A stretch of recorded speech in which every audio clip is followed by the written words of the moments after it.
আর কিছুদিন পরেই বাঙালির শ্রেষ্ঠ উৎসব দুর্গাপূজা।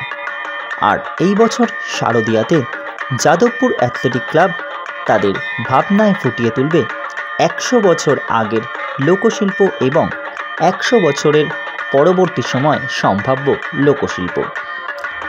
বছরখানেক আগেও বেশ প্রচলিত ছিল চদরবদর শিল্প। এখনও অবশ্য বাংলার গ্রামে এই শিল্পের ছোঁয়া দেখা যায়। এবছর তাদের প্যান্ডেলেও থাকবে চদরবদর শিল্পীদের পারফরমেন্স। শুনে নেব শিল্পী কি বললেন এবছরের ভাবনা নিয়ে। Welcome back to Tollywood Times Kolkata and সংযোগ। এবছরের প্রস্তুতিটা কীরকম? পুজো তো আবার এসেই গেল, কি বলবেন?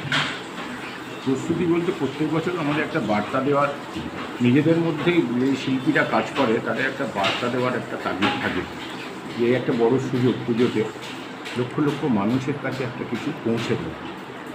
তো সেরকমই আমরা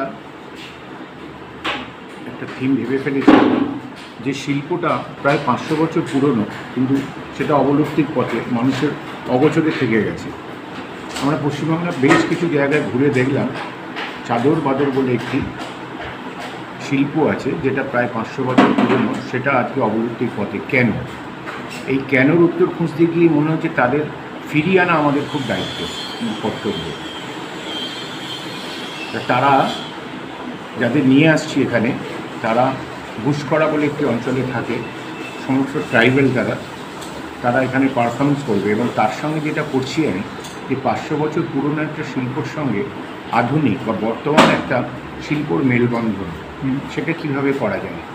অর্থাৎ তখনকার দিনের মানুষের কাছে যে শিল্পটা ছিল আর এখনকার দিনের মানুষের কাছে যে শিল্পটা আছে, সেটার মেলবন্ধন কীভাবে করা যায়। এবারে প্রয়াস এটাই, শিল্পটাকে, দুটো শিল্পকে কীভাবে মেলবন্ধন করা। আর মণ্ডপ প্রস্তুতিতে কী কী উপকরণ ব্যবহার করা হচ্ছে? এখানে সবই ন্যাচারাল দেখবেন, মানে ট্রাইবেলরা যে জিনিসগুলো ব্যবহার করে, বিশেষ করে শাল পাতা, খেজুর পাতা, এই সমস্ত পাতা দিয়ে টোটাল আমার মণ্ডপটা এখানে তৈরি হবে। আর তার সঙ্গে একদম আধুনিক যেটা করা হচ্ছে, সেটা মেটাল ব্যবহার করেছি আমরা, সেটা কিছু রোবটকে ব্যবহার করেছি, মানে আধুনিক শিল্পটাকে তুলে ধরার চেষ্টা একটা আছে। আর মিউজিক নিয়ে যদি কিছু বলেন, মিউজিকটা অ্যাকচুয়ালি মিউজিকটা আলাদাভাবে কিছু ভাবিনি, তারা তো আসছেই, তাদের একটা ট্র্যাডিশন আছে এই মিউজিকের, সেইটাই এখানে বাজানো হবে।